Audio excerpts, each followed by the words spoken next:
Talk about irony, folks. For the first time in 6 years, the official Social Misfit of radio has taken a spot behind the microphone to grace you all with his auditory drivel that spews from his mouth. Damn, does it feel good to be back, though. I will admit that. So let me be the first to welcome you to the first official broadcast of the Cynical View Media Network. I am the one and only Social Misfit, Jake Starr, and this is the Social Misfit Sitdown with me. If I use the whole title, it sounds kind of repetitive. The funny part about this whole thing is I'm already trying not to use crutch words, which I used for the better part of my radio career. So bear with me while I kind of get my radio legs back under me. Now, before we get this little shindig underway, let me do a little housekeeping. First, the name of the network, the Cynical View Media Network. A lot of you are going to be out there going, "Hey, he stole that from Oleg's column." But let me be clear, I cleared this with him before I used it, all right? This is kind of an umbrella that's going to house all of these, the piles of auditory excrement that come out of my mouth and anybody else that decides they want to be part of this network. So I hope everybody understands that going forward. It's kind of a vision that is bigger going forward than just this. So it's not just about Supreme Championship Wrestling. So don't throw a shit fit. I'm not ripping him off. Hoo-hoo. Okay? Okay.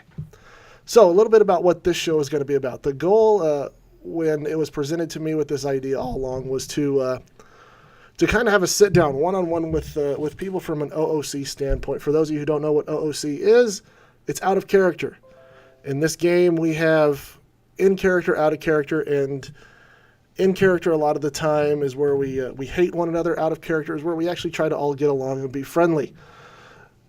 But a lot of us don't really know one another. So the goal of this show is to shed light on who we are behind the scenes. The goal is to hopefully shed some light on some issues that may happen between individuals, talk about storylines, what we liked, what we didn't like, and get a good idea of how everyone really thinks. The way it all started is I got asked to do a show to interview my first guest, who I'll get to here shortly. And I said, I will only do it if I get to do it my way. And that's to get questions from people and not let it be something that is rehearsed, that is predictable, but is genuine to who I am, because I'm someone who isn't the type to like this question, answer. I want it to be a conversation. I want it to be something that everybody's going to be interested in listening to. So hopefully this doesn't sound like two robots talking back and forth and really suck. But it might. I don't know. With that being said, let's do this. For my first guest, we have a man who actually came to me with this idea. He's the one who laid the groundwork for this even being an idea in my head. And he's a man who really needs no introduction. He debuted in SCW all the way back in 2004. God, that's a long time ago. And he swears that the most recent retirement of his here in 2016, well, last year in 2016, good Lord, I suck already, was his last. He's a man who would hype himself better than I would, but you know what? It's my show, and I want to get my talk time in. So, I know you're over there, you're wanting to talk, but it's my talk time now. You get your turn in a second, buddy. He's a 4-time world champion. He's the 4th Supreme champion. He's a 3-time United States champion, 2-time tag team champion, and a 1-time underground champion. And he also has an adrenaline title, which we will not talk about. He's won Taking Hold of the Flame, the trios. He's main evented Rise to Greatness 2 different times, and he's the 2007 Undisputed Superstar of the Year. He's a Hall of Famer in Supreme Championship Wrestling. He's the Pennsylvanian sensation himself. He's my dear, dear friend. He's Mr. Greg Cherry. Greg, welcome to the show, buddy. I'm sad you don't want to talk about that Adrenaline Championship. I thought that was very fun. You know, I don't even remember it happening, but you know what? You sent me the bio, so I'm just going to trust that it was there, and we're just going to move on from it. All right, fair enough. But like I said, there was one part of that intro that I want to start with, because it's one of those situations that we hear a lot in this game. It's the almighty idea of, this is my final retirement. So I want to start with that. Back in the end of last year, you made a decision to call it quits, and it's something that we've heard from you before. We've heard it from a lot of people, but you have been emphatic, both in character and talking to me that this is the last time. So why is it that you're saying that this is the last time and not just something where you're trying to recharge your batteries and get that fire back under you? Well, I've been doing the game off and on, mostly on for about 12 years. And, I, like you've mentioned in my bio, I've done pretty much everything that I could.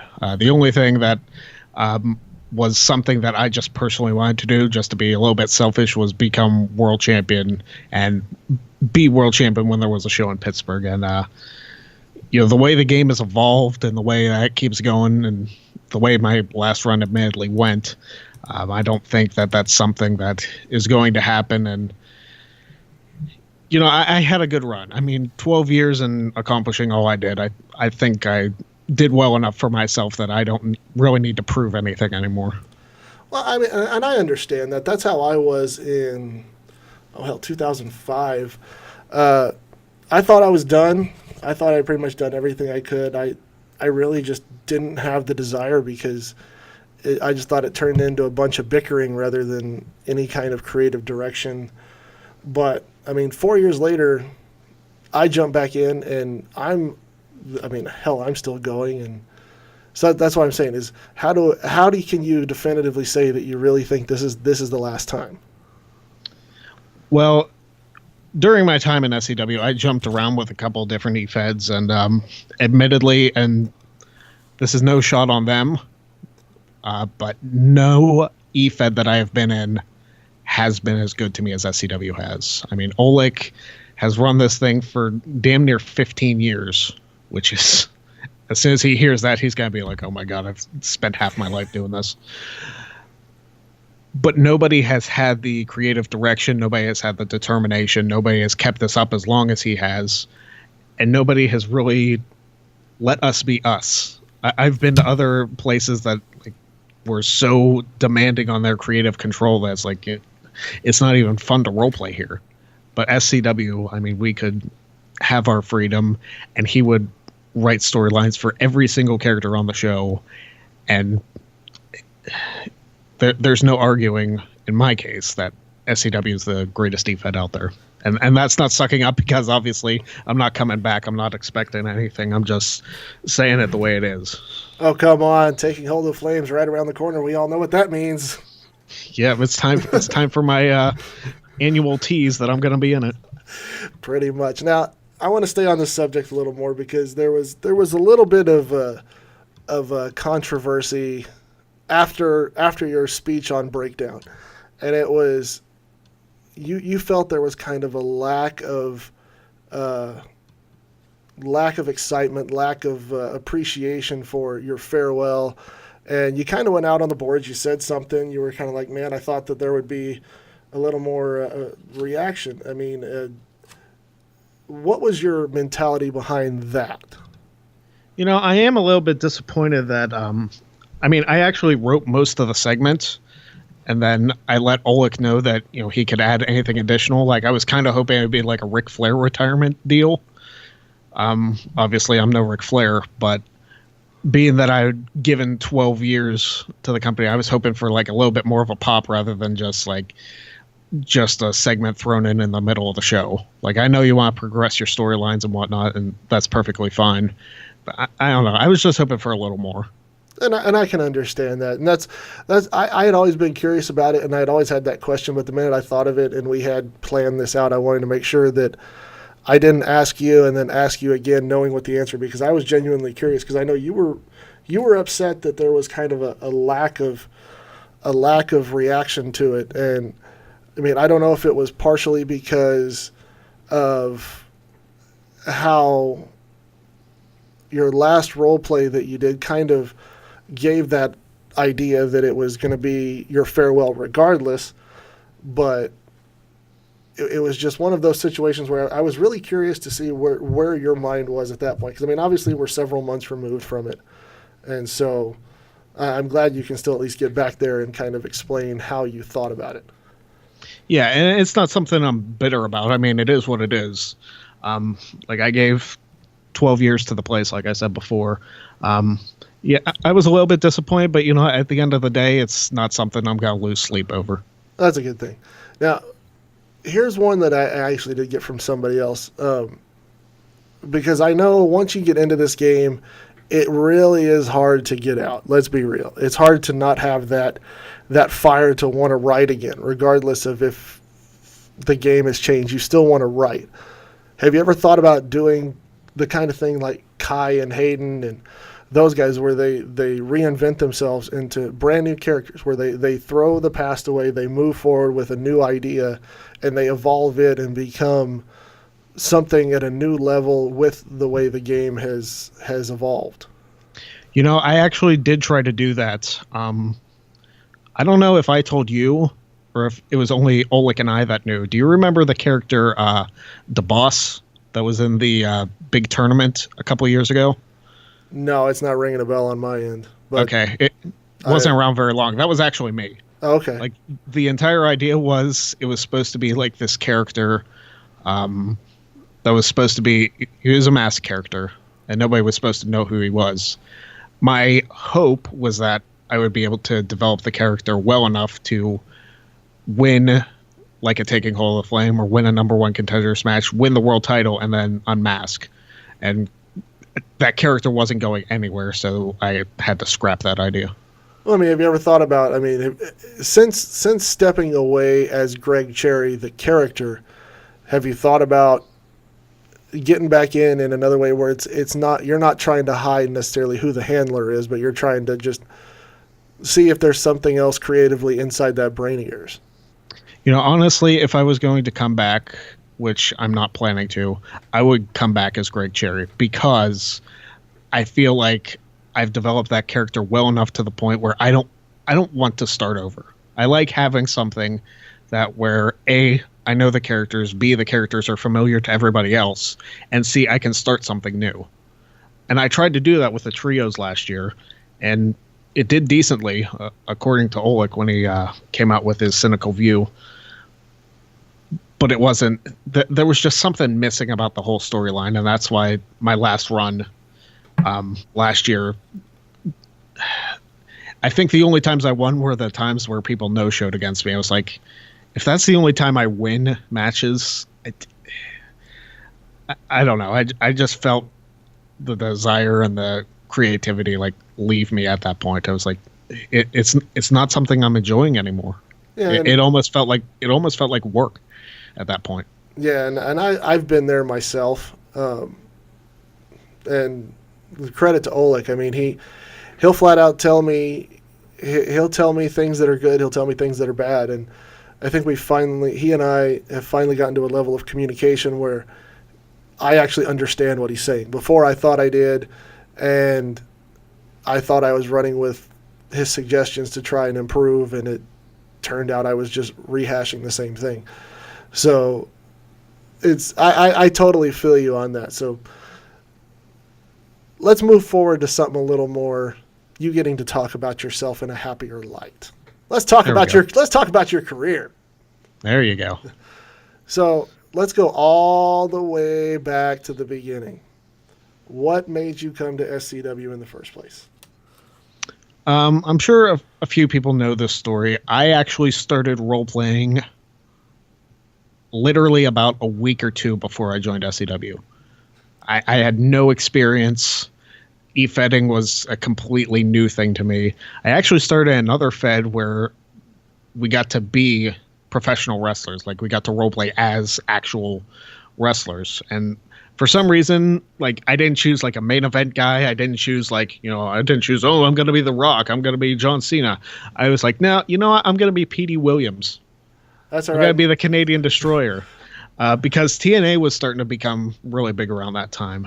So I decided to do that. And I lasted a week. I don't even remember what the Fed's name was, to be honest.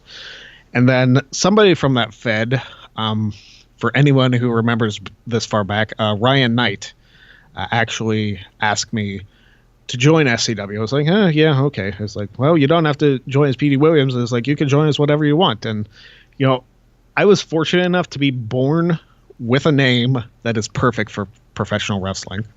Like, literally, Greg Cherry is like, it just sounds like it could be a professional wrestler. It almost sounds fake. I've had people ask me if Cherry is my actual last name. Well, it's one of those. I mean, let's give you the props you deserve. You were a professional wrestler. You might still be. I don't know, but Greg Cherry was a professional wrestler. I was, and I haven't won a match. That's beside the point. You're the Jack the Jobber of SCW. Yeah, pretty much. But that's all right. It's all right. Those real feds. That's what I cut my teeth in. I started out in a fed. I don't even remember what it was called. And I was Val Venus. And so you can tell I picked the high end guy just because I wanted to make constant sexual innuendos. Oh, there you go. So, then I moved to being Triple H, and hell, even at reunion shows they announced me as Triple H, and it was actually harder to role play as a real wrestler again than it was as my character at that point. Oh, absolutely. I mean, even when I first started role playing, and I have no idea if Oleg even still has role plays from my first couple months of role playing, they were terrible. It's like I didn't really understand the rules and the etiquette, I guess, of role playing because I used other people's characters and I had no idea that was disallowed without talking to people because I was new. I'd say I didn't know any better. So I saw that in some of their role plays because I used one of the characters. I don't remember who I was facing, and like they gave the message back to person and like in parentheses it says this one time only. It's like you can use my characters, and it's like oh okay, that was weird. Yeah, but it was a sharp learning curve for me with that. And the good thing about your career is, I mean, you started out relatively green, like we all did, but throughout your entire time in SCW, you were involved in a lot of the bigger alliances, the bigger feuds, and the bigger angles that have ever happened. I mean, I had to go do research for this, so I mean, some of these names don't mean a lot to me, but to a lot of the OGs of SCW, even though, I mean, some people would say I'm one of them. I've been there since 2009. But the Mercenaries, the Unholy Alliance, Infamous, you've been involved. Your Cherry Pick crew guys have been involved with a lot of those. So going with those kind of groups that you've been either affiliated with or against, what group was it that you had the most fun working with? You know, I'm not just going to say this because it's you talking to me, but the Brotherhood versus Infamous storyline was a lot of fun. And let it be known that, for the record, I didn't even include us in that list. That's true. But really, the Brotherhood versus Infamous, because not only was it a great storyline, we had great role-playing battles against... Oh, God, yeah. Yeah, I mean, they were fantastic, and it was to the point where it's like, you know, this is probably the most fun I've had since my 2007 run, which, I mean, I speak highly of because I was champion for the whole damn thing. But, well, aside from, like, the first week. But regardless, I mean, that was one of the most fun roleplay battles I had, and I think that style of role-playing really got me back to what would end up being my final world title. I don't want to call it run because I was only champion for a day, but my final world championship reign, I guess. That's all right. I was only official ICW champion for like a few hours, if you go by that timeline. But so I think I might have you beaten in the shortest reign category. But yeah, I've had longer reigns with the SCW 24/7 championship. Yeah, that's one I can sit here and go, I don't have a damn clue what you're talking about on that one.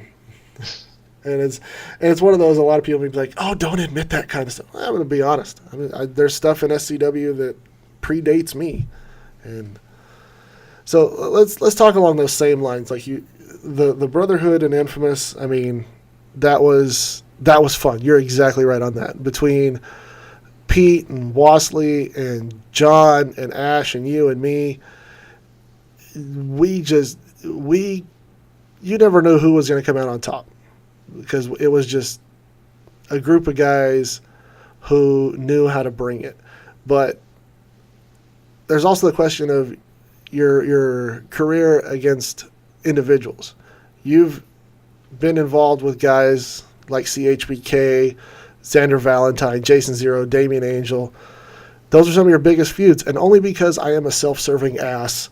You were also involved with big feuds with me, too. But That's true. there has to be somebody out of, even if it's someone not on that list, who was the one person that, A, you loved role-playing against the most, B, brought out the best in you, and is truly one of your favorite people to have ever gotten to cross paths with?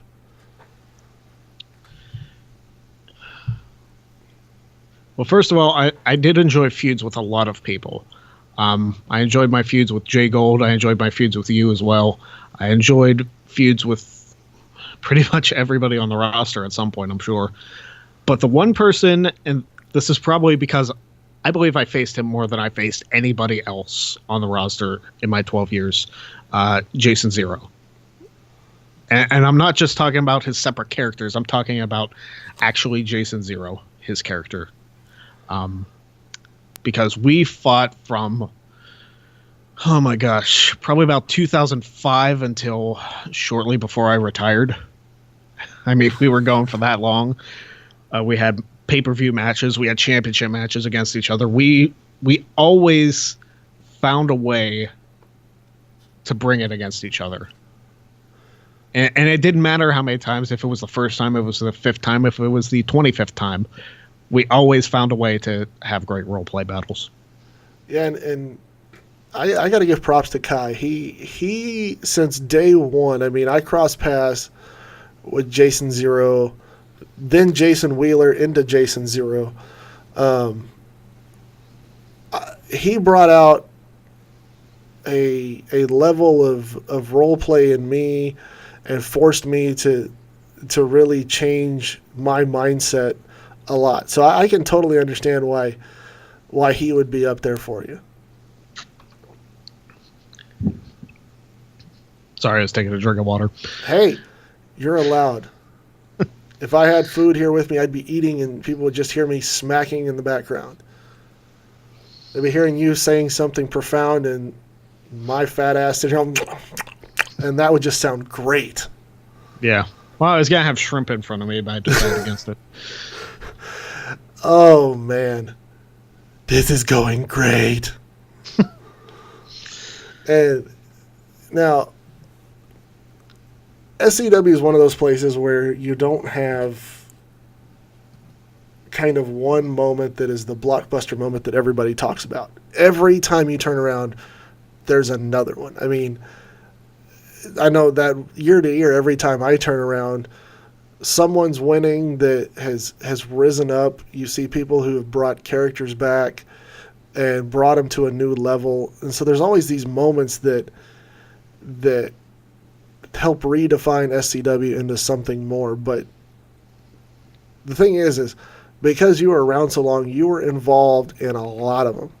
I mean, winning Taking Hold of Flame every year, you have someone winning who may surprise everybody. I mean, there have been times that I swore up and down I knew exactly who the favorites were, and boy was I wrong, which is one of the reasons I don't judge.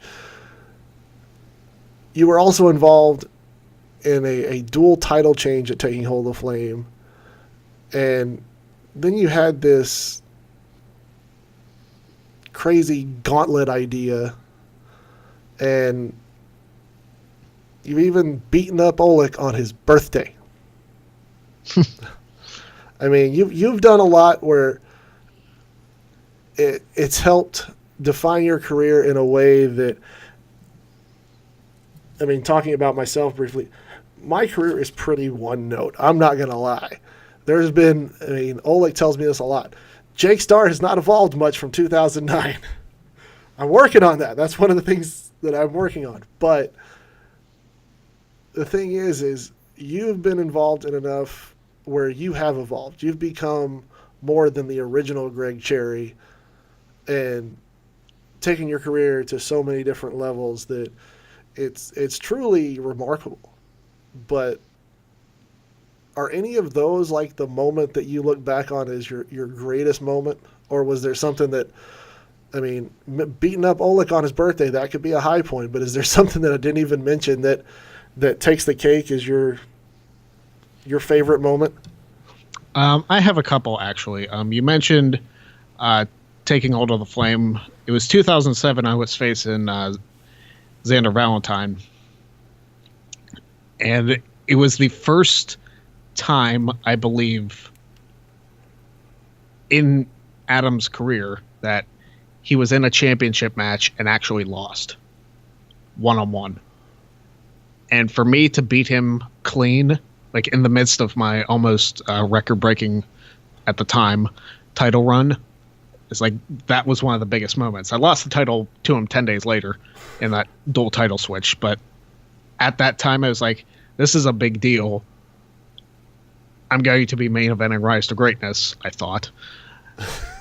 And I was like, you know what? It's like, I'm going to have, and you know what? It's kind of stupid to still be upset about. It's like, Oleg, do you really like job me out of the title like 3 weeks before we were going to be in Pittsburgh and I was going to be world champion? It's like, are you serious? It's like, I was going to have that moment, even though I was like the biggest heel in the company, which is saying something because Damian Angel was in the midst of his feud with CHBK. And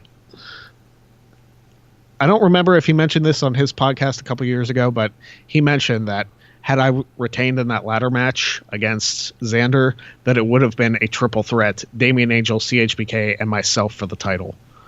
And at that point, that would have been huge. Oh, that would have been a phenomenal main event. It would have been Damian Angel and CHBK's storyline, but at the same time, it would have been, if I retain the title, I have the longest SCW world title reign in history. I mean, that's what it would have been, an incredibly huge story, and I'm kind of upset that it didn't happen because it would have just been fantastic to role play against both CHBK and G. Yeah, and it's one of those. I mean, I completely understand those moments where you think that there's kind of a bigger picture, but at the same time, that's where sometimes the game sucks, because if you get out role played, even if there's a better storyline to be had, sometimes it just sucks to get beaten.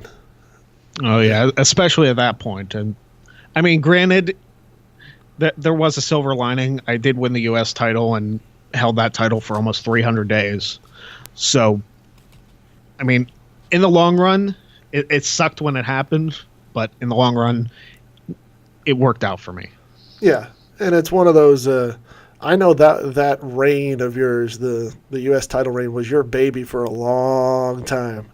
It wasn't broken for about, 5-6 years? Yeah, and the thing was, I won't lie, at first I thought it was kind of stupid to be worrying about it until my adrenaline reign started getting closer and closer and ultimately fell, and I'm like, damn it, I want a shot to at least defend it and save it from being beaten, but so it was one of those, at that point, that's when I'm like, oh, so that's why it meant a lot to him. Mm-hmm. And you know, I was hoping when Raven was U.S. champion, like in the midst of her run, that I would have had a shot to challenge her for the U.S. title. But at that point, I wasn't even in the game, so it seemed like a moot point. It's like, I'm not just gonna come back because it wouldn't make sense for me to defend that. But yeah, but it's also one of those. I mean, you're one of those people who as much as I give you a hard time, even in character, about Greg Cherry wanting title shots, it's because they really mean something to you. It means a lot to you. And it's a mentality that I share. I mean, a lot of people think that the game should only be about the creativity aspect, but I look at it as, I like to play games and I like to win. And that's mine too. I think that way too, because you look at the accomplishments in the game. It's like, yeah, you can do all of these side quests in like a role-playing game of some kind, like a Final Fantasy or something like that. You can do all the side quests, but if you don't progress, you don't win. Yeah, and it's one of those, I'm trying to break myself of only focusing on that, because I start to see that there could be, for lack of a better term, greatness to come out of having for lack of a crappy run or just being beaten. I mean, there's times when several people tell me that my role play was great, and yet I get beaten, and I'm starting to realize that it's based on the fact that someone was just better, but it doesn't. It's not like in the sense of where you lose, you really fall down the ladder. If you just get outmatched and you throw out some real good stuff, that's still going to be taken into account. And so that's where I'm trying to shift my mindset to where if it's still good, it's still good. Yeah, and I had that problem too, especially after matches where I knew that I brought it and I didn't end up winning. And a perfect example of that is the triple threat Thunderdome that had both of us and Siren. Like that match, all three of us put out probably some of the best role plays that we have ever put out. And Oleg said that he had reasons for all three of us to win that match. So to be the first one eliminated in that match, it really knocked me down quite a few pegs. Yeah, it stings when you hear that there's reasons for everything. I mean, I've heard that one too, but it's one of those when you hear those, you also know that he's being honest. He's not going to sugarcoat things. He's not going to BS with you. He's going to tell you straight up like it is, and it's a matter of how if you can take the reality of the situation or be like me and always think that it's somehow being turned against you, which I won't lie. That's how I was for a long period of time. I drove Oleg crazy for a long time. Yeah, it always seems like it's kind of like when I play poker and I'm all in on a hand against one other person. I never seem to win the close ones, or even like the ones where I think I win, and I always seem to come out like unlucky somehow. And it always seemed like in role playing that happened to me. It's like, is this going to be the close match? What's going to happen? And I always ended up taking the loss, or it seemed that way at least. Yeah, and I think it's also one of those where we look at it from a very personal perspective. So while other people may look at it as it's not as, oh, we're always taking the loss. Other people looking at it like trying to tell us about the reality and the silver lining. I guess just it's always that you look at it from your own personal perspective, and it's sometimes a lot different from a personal standpoint than it is from reality. Yeah, that's true. It sucks. It's sometimes, I mean, I'm not going to say it doesn't suck, but sometimes after a few days, at least for me, after a few days, sometimes I realize that I sure sounded like a horse's ass and complaining about something that a couple days later I realized was completely right. Yeah, there were numerous times throughout the 12 years that I was unhappy about a decision. Yeah, and I mean, well, you also have to think in that long of a time, I think anybody would run into that same situation. Yeah, sometimes we're more upsetting than others, though. Yeah, and I get that, but so let's shift away from that talk, get a little bit out of the negativity, because I'm curious about how you view SCW back in 2004 versus SCW 2016-2017. What do you think is the biggest change you've seen that SCW has kind of undergone? And do you think it's a good change, bad change, a change that just kind of happened regardless? Well, back in 2004, for those that weren't there, which is many of them, we didn't have roleplay limits. Of course, we also weren't writing 4,000, 5,000 word role plays 3 times every week. It was basically just like, hey, here's a little story, here's a little cut a promo, that's our role play. It was sometimes like 500 to 1,000 words that we just like type up. It was just like typing them in a forum. There was no formatting. It was just cutting promos against each other, which I thought was fun. I enjoyed the trash talking back and forth aspect. Josh Hudson and I actually had numerous role play battles like that, and he's another one that I enjoyed facing because he never beat me, but one-on-one, he actually won a triple threat that I was in, but I didn't take the fall. So yeah, Josh Hudson was another one that I enjoyed role playing against because he and I, it always felt like personal between us. Like he had something to prove. Like he was always like a loudmouth, like back in 2005. Like his original name was Josh Lesnar. Like that was his original name back in 05, 04, whenever it was. And the first time I faced him, he was the U.S. champion, and in a non-title match, I beat him. So he was like really upset for that for a while. And then come Rise to Greatness, we're in a fatal 4-way for his title, and I win that too. And then we were in a 2 out of 3 falls match, and I beat him in that also. He's probably just shaking his head listening to this right now, being like, hey, you son of a bitch. But I always enjoyed facing him because we always seem to know the best that we could bring out in each other. It's a shame. And if I wasn't going to have my last match against you, I think my last match should have been against Hudson.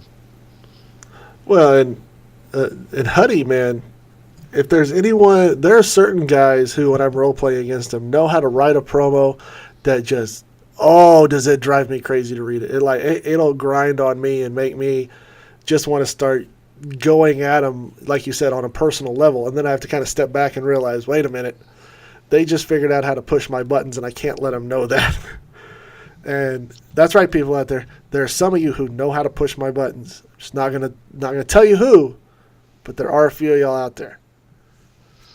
But so yeah, I totally get that. But do you think that the change from these promo battles, which I remember in the late 90s, me and a guy named Jesse Williams would, instead of like 3 or 4 role plays a week, we were doing 3 or 4 a day just back and forth. I mean, because we were high school kids who had nothing to do with our spare time, so we just sat around and just talk shit on one another all day, and it just was brutal because we would nitpick every single word that the other would say, and then try and then write 200 or 300 words around that one word. But now I thought it was fun. I thought the role-playing battles were fun that we used to do, but it was really around that time in 2005 that Adam Xander was basically changing the game. I mean, he really is responsible for changing from these role-play battles to like actually writing a story as well as putting out a solid promo. And that change really like shifted everything. It shifted the entire way that SCW went. Because I believe some of Josh's and I's old roleplay battles, like for that Rise to Greatness, are still on the boards. Because these boards have been around for about 12 years now. So if you want to go back to Rise to Greatness 2005, you want to see how I used to roleplay, go back that far. Yeah, I go back and looking at some of mine that I still have saved, and it just makes me go, ugh. Because some of mine, I'm like, I can't believe I wrote this, and like there are a couple of mine, it's like I completely regret writing this. This is so bad. Well, there are some promos I read of my old ones, and I'm just like, why did I even think that would be funny or anything? Because they're just bad. For the longest time, I was into writing like parody role plays, which, don't get me wrong, were successful. But after a while, it's like it's not as fun anymore. It just makes me look like a goof. Yeah, and I mean, that's what I kind of became known for in my early tenure. We're doing a lot of parody type things, and the problem is yeah, I can churn those out, but it just they start to lose the humor, and they start to lose the impact of actually hitting home this level of funny, because you try to do comedy every time, you basically back yourself into a corner where you have to be some sort of professional comedian to even get to that level. Right, and it almost seemed like a point where Oleg knew that it would be something that I would use, because I used it for my big matches because they seemed to work. So I was like, well, why screw up a good thing, you know? So I just kept writing them, and it got to a point where I wasn't enjoying writing them as much. And even like in the middle of writing one, because I wrote most of my roleplay stream of consciousness, like I didn't sit down, write a plan. I just went out and wrote. in the middle of one of my role plays, actually for my match against Xander, in the middle of it, I was like, this isn't fun. But I had already written about 1,500, 2,000 words. I was like, I don't want to like throw all this away. So in the role play, I was basically doing what was in my mind. I was like, this is kind of stupid. This sucks. It's like, I'm not doing this right now. And I got all serious. And actually, strangely enough, Oleg enjoyed that and thought it was one of the best role plays I had ever written. That's awesome. Yeah, the one of the best ones he ever thought I did was me straight up just being pissed off. And it was over a match which we won't talk about from the end of 2009. But I had lost a title. I don't remember which one, but obviously it doesn't matter. I'm trying to think. Which one was that? That was some kind of like. Yeah, and then I think I faced the person lightweight again. championship. No, it was adrenaline, something like that. You lost that to a really good looking guy. Yeah, something like that. But it was for some reason. I remember I was sitting in the San Diego airport reading the results, and I just got steamed. And I'm writing Oleg back and forth on the boards, and then I end up writing this role play because he told me that he said Greg had more passion, and I was like. And for some reason, that just rubbed me wrong because I'm like, passion? Who thinks they have more passion? And I wrote this role play. He goes, that was the best role play I've ever seen you write. And I'm like, why? I'm like, all I did was piss and moan because I was upset. And he goes, because you showed passion. It was the character. It was everything. I was like, oh, well. And so then I tried to make that my shtick of being able to write those just basically 4,000-word promos that worked. And those got tiring for me. So it's like I can understand that where it just gets tiring of doing the same thing. And like in recent role plays, I've actually thrown a little bit of comedy back in because it's felt genuine and it's actually made me laugh. Which is those are the comedy role plays I know I enjoy writing is when they actually make me laugh too. And it's one of those things where I know when we were going for the tag titles against Siren and Raven. Pete writes these 18 to 20,000 word role plays, and I know neither one of us has the time to write those. So it's like Oleg said, it's like don't focus on length, focus on making a quality role play. It's like, okay, I'm not going to try and stretch, because for the longest time I was trying to out word instead of out role play. It's like, oh, maybe if I have a longer role play, I'll do better. It's like, but it got to the point where it's like, okay, I am dragging this son of a bitch out. Well, my thing is like the difference between me and Pete is he can write those 18,000-word role plays and they're good.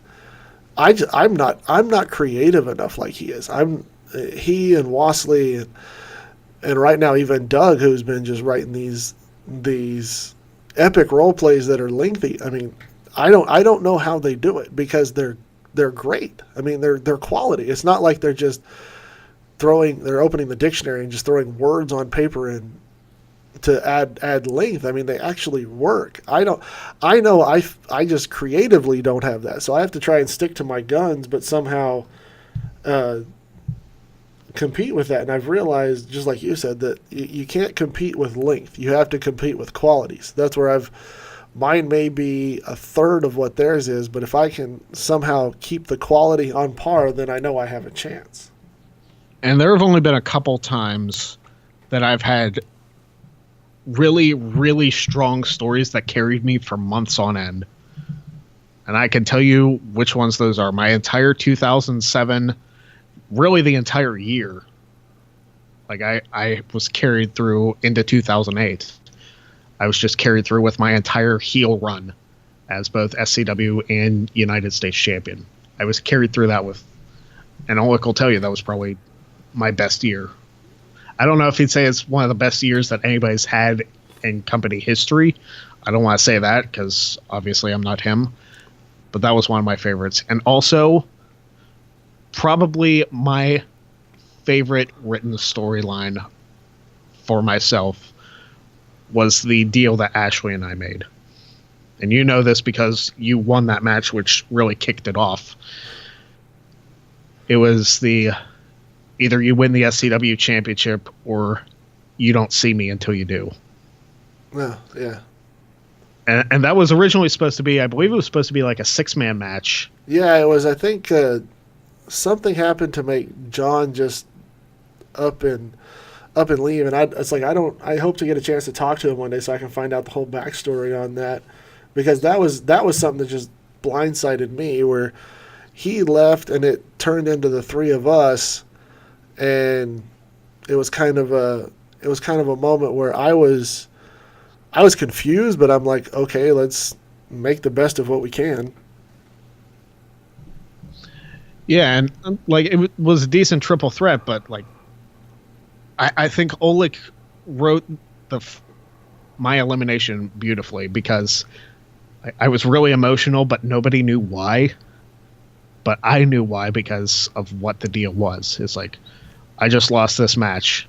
I just lost my wife. Yeah. Like it was, and I actually had originally thought about turning that particular storyline into a movie, because I believe it would do well. Which sounds ridiculous to take something from a wrestling e-fed and turn that into like a full-length movie, but I believe the story is solid enough that it could work. I think there's definitely there's some storylines out there that I think would definitely work. I don't think it's necessarily crazy at all. But let me see if I can circle back here and do the interview thing and figure out how to somewhat tie this in. No, I'm not even going to try. We're just going to move on. Yeah, just because you and I could questions at me. You and I could BS about some of this stuff for hours, and I think exactly. I think at that point people would be like, "Yeah, this sucks. I'm not listening." But take this on a road trip. Just put it on your iPod and like just listen to Ian and I talk. No, we don't want him to fall asleep at the wheel. Oh, sorry. But okay, so I want to circle back about one thing. You have been, since I've known you, you've been obsessed over this idea, and you've talked about it here, of this idea of winning the world championship in your hometown. Why is that such an obsession? It's something that I also dreamed of, like, if I ever made the WWE. Is like, I would love to have that hometown reception, just like be at home celebrating with like 17,000 people who live in the same place as I do, and just being like, I brought home a championship to Pittsburgh, and like that place would just explode.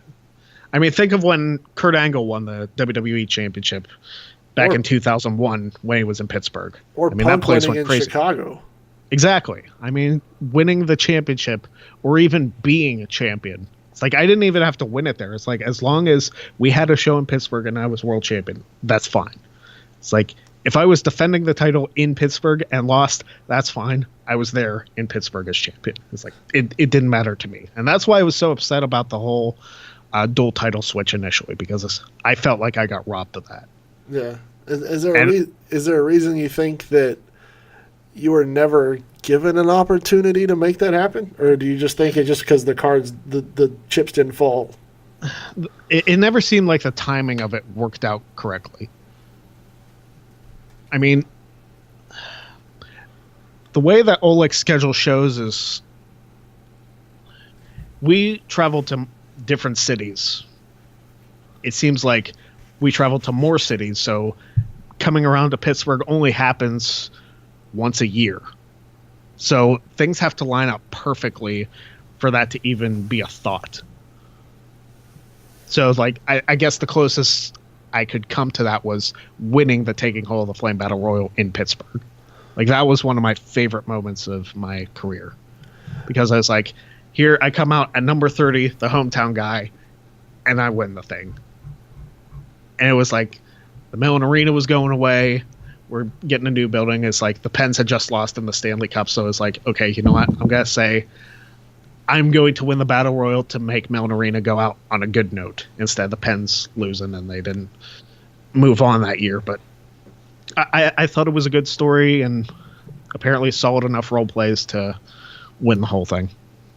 That makes sense. I mean, I guess my one question is, why not use a trios contract to make it happen? You know what? I thought about it, but I also, even in 2007, when I was in the midst of my run, I really didn't understand how it worked. So I really should have held on to that trios contract instead of using it on Oleg to get the title back in Pittsburgh. It just never worked out like that. Yeah, and I think my first trios contract is, I think I was in the same boat because I figured in my mind, I was like, okay, I'll get my dream of main eventing Rise to Greatness, and then thinking that it was just going to be me, and then not really realizing that Pete had the same opportunity. And so it was, this time I can say I'm going to be a little more methodical with what I do with it, in the sense of I kind of want the moment to be about me versus, and I guess it's a positive thing to be with have done it with Ash and Doug, in the sense of we've all kind of talked about the different things we wanted to do, and they know where my mind's at on it. I know where their mind's at, and it's none of them really going to potentially cross paths. But the reality of it is I can understand that idea of not fully comprehending what opportunity it really can present to you. Yeah, and looking back on it now, I do kind of regret not waiting until we were in Pittsburgh again, because it was about 4 or 5 months after the fact. It's like, we'll probably be back in Pittsburgh at some point. Because I really could have used that motivation. Who knows? Maybe I would have been a 4-time champion back in 2007, 2008, instead of waiting until 2011 to become 4-time champion. But, I mean, I made the decision I made, and I could still say that I was owner of SCW for about 3 months. So, I mean, it makes for a good story still. Yeah, for sure. I only got a couple more questions. So for those of you out there going, God, how much longer is it going to be? We're almost there. Stick with us, guys. But, oh, God. And people are going to want me to do more of these. Woof. Let's circle back to earlier when we were talking about why you decided this really is the final time. Why do you think it is that you never could get back to being the dominating version of Greg Cherry? What was it about everything that changed that basically made you realize that things had moved on to the point where you weren't enjoying it or trying to keep up anymore? Well, I don't know what it was that changed about my writing style, whether it was the quality of my work or what I was putting out, or if it was the fact that everybody was just getting better and had passed me by. I mean, my last run, like I said, I only won matches that people didn't show up for, which at that point is like, I'm not going to just write and be a jobber my entire run back. It's like, I'm going to tarnish my legacy if I keep doing this for another year or two and all I do is lose. It's like, I just can't do it anymore. And that's why I was hoping that maybe I would somehow like pull off an upset over you and like leave my career on a win. But it's like, nope, I just sandwich losses at both ends of my career. Lose my first match in SCW and lose my last match in SCW. Okay, sounds good. And I get that. It's frustrating. Don't get me wrong. I mean, losing's frustrating. You think about the idea of ending on that high note, ending on that good moment, especially if you know this is really going to be the end regardless, which by what you're saying, that match was going to be your last match whether you won or lost. Do you think that the changes that, whatever it was, do you think that those kind of changes in the game were the right changes, or do you think that the game could have evolved in a different way and been better? Yeah, I'm not going to complain about the way the game evolved. It was really my fault at that point for not evolving with it. I mean, I was able to evolve from 2004 all the way till 2000, whenever I left the first time for a year, was like 2012, I believe. And I was evolving the entire way through that. I mean, I came back after taking a hiatus in 2009 and managed to win every single championship at least once. It's like from starting a game at that point 5 years ago or 6-7 years ago, and then coming back and winning every single championship, like completing the cycle as well as taking all the flame. It's like I did pretty well for myself the second run. I actually think that you could argue that it was more successful as far as what I accomplished than my 2007 run. But that's up for people to decide. It's not really for me. Yeah, I mean, for you, it's a matter of which one are you more proud of, not as much which one would people say is more successful. I mean, which one would you be more proud of? I would say my 2007 run. I have held that near and dear to my heart for years because, well, like I said earlier, I was champion for all but 9 days of the thing. So to be SCW champion from January to June, do the title switch, and be U.S. champion from June till April of the following year. I mean, I was champion for 15 straight months. I can't complain about that. Yeah, and if you did, and the quality, I'd reach through the computer and smack you. Exactly. The quality of the talent of the role players was great at that time. I mean, it wasn't like I was beating jobbers and, just skating by. It's like I was facing some top role players. I was facing the Xander Valentines, the Jason Wheelers, the CHBKs, the Josh Hudsons. I mean, I was facing pretty much everybody at that point. And I was like one of the top tier, if not the top tier guy in SCW.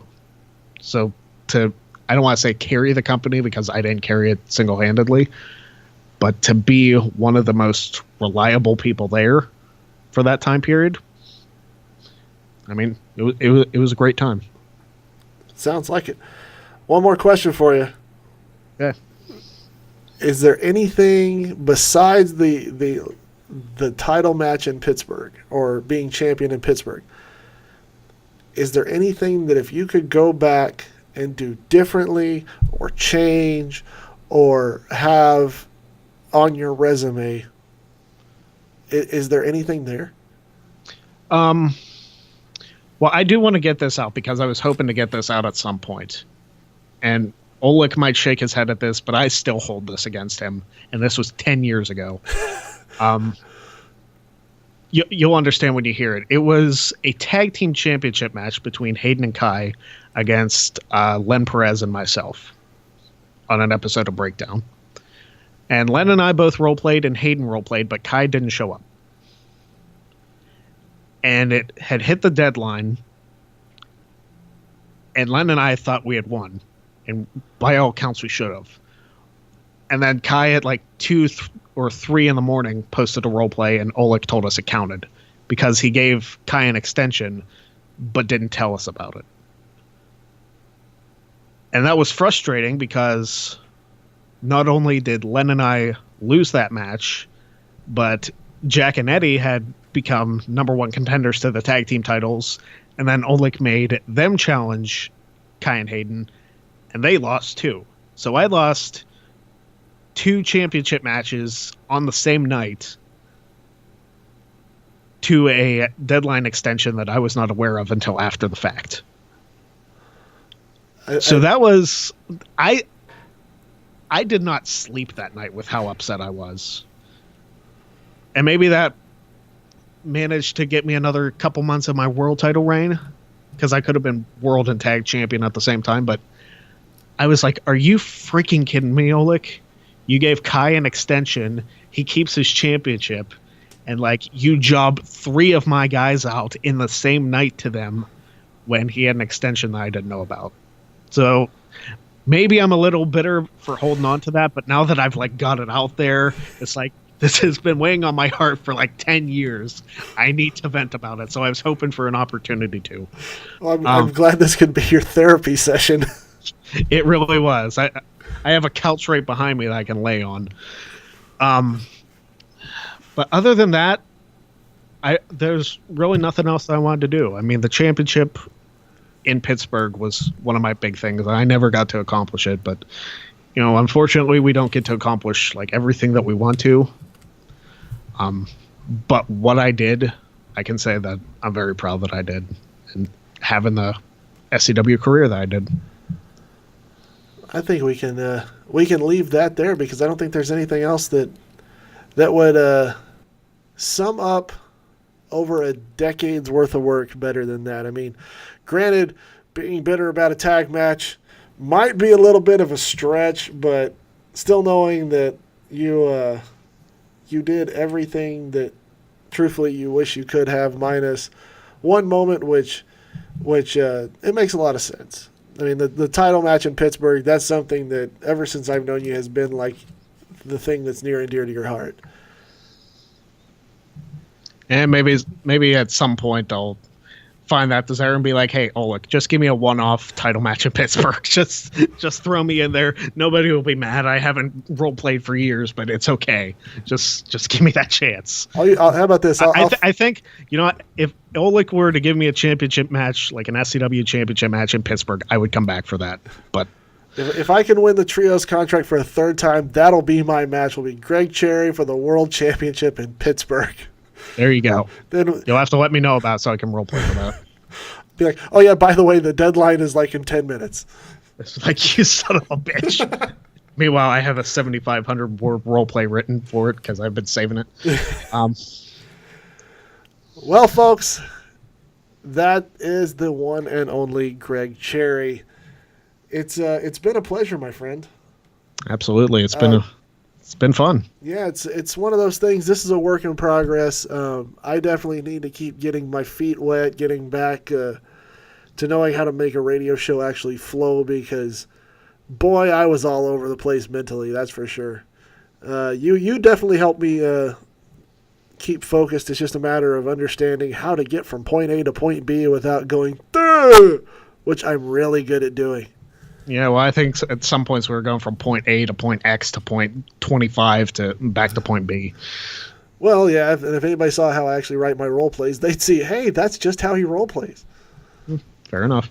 But, yeah, it was a pleasure having you, my friend. I would like to say that the next one, we don't have a recording date scheduled, but my next interview will be with the one and only Wasley, the man of a few faces, and someone who, just like Greg, I have a little bit of history with, and I should be able to get into a couple things that I know. There's one question I can't wait to ask him, I won't lie, that I think is something that I've gotten under his skin about, and I can't wait for an honest answer out of him. But Greg, this was fun, my friend, and if the rumors about Wasley wanting to interview Jake Starr ever happen, it may have to be the Brotherhood as a whole almost make it a triple threat against me, because I'm coming after the three of you guys first. Exactly. We'll just make it a panel discussion. How about that? Yeah, that'd be about right. So for all of you out there, thank you for listening. I hope it wasn't too rough around the edges. It is a work in progress. I am the one and only Jake Starr. He has been my guest. He's the Pennsylvanian sensation. He's my buddy. He's Greg Cherry. For the two of us, we'll see you next time.